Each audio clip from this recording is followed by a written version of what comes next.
semakin gampang karena sekarang ada pengaruh internet. Jadi internet ini menjadi media yang cukup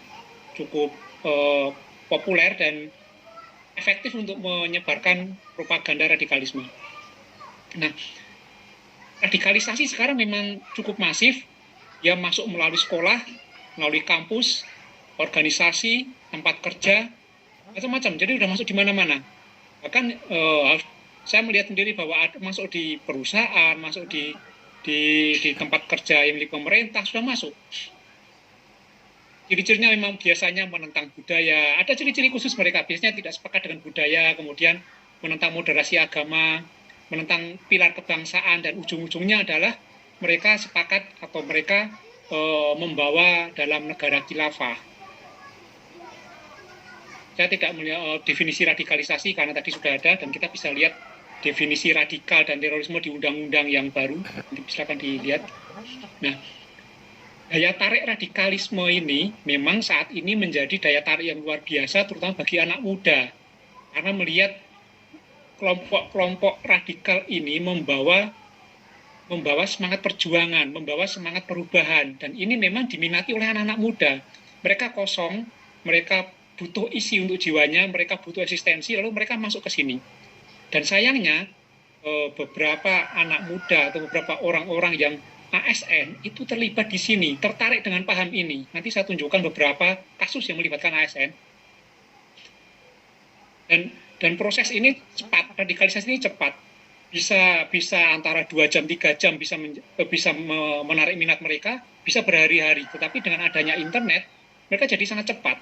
Kalau dulu fenomena radikalisasi, ketika eranya Al-Qaeda, di sini kelompok JI, mereka melakukan radikalisasi itu ketemu orang per orang, ketemu. Biasanya ada hubungan kelompok, hubungan keluarga, lalu mereka ada wawancara, ada doktrinasi, cukup lama prosesnya.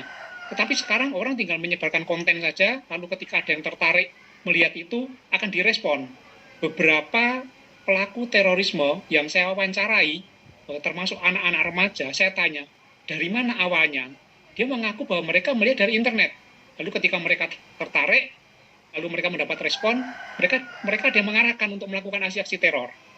Jadi sangat cepat, sehingga mereka tidak tahu siapa pengendalinya, siapa yang memerintahkannya, tetapi mereka yakini bahwa yang mereka lakukan adalah benar, yang mereka lakukan adalah mulia atau suci. Nah, prosesnya sangat cepat.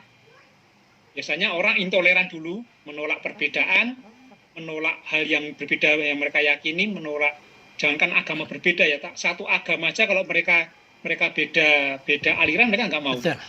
Lalu mereka menjadi radikal dan teror. Nah, sekarang sudah menyasar ke generasi muda, 17-24 tahun, prosesnya sangat cepat, dan ke depan, aksi teror ini diperkirakan akan ada 2 model yang dominan, yaitu model kelompok-kelompok kecil, kelompok-kelompok keluarga, dan lone wolf.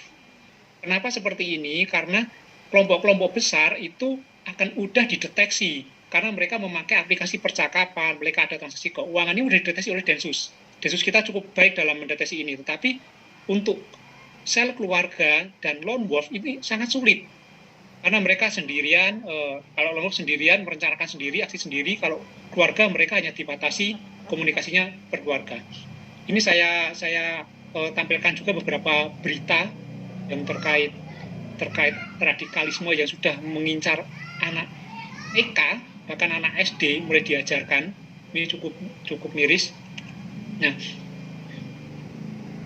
di era 4.0 ini, radikalisasi memang cukup masif. Ideologi asing menyebar dan mempengaruhi dengan cepat dan tanpa batas. Kemudian, doktrinasi propaganda kelompok transnasional, ini memang sangat masif. Jadi karena adanya internet, bisa masuk dengan cepat. Kemudian radikalisasi ini tidak perlu tatap muka sekarang.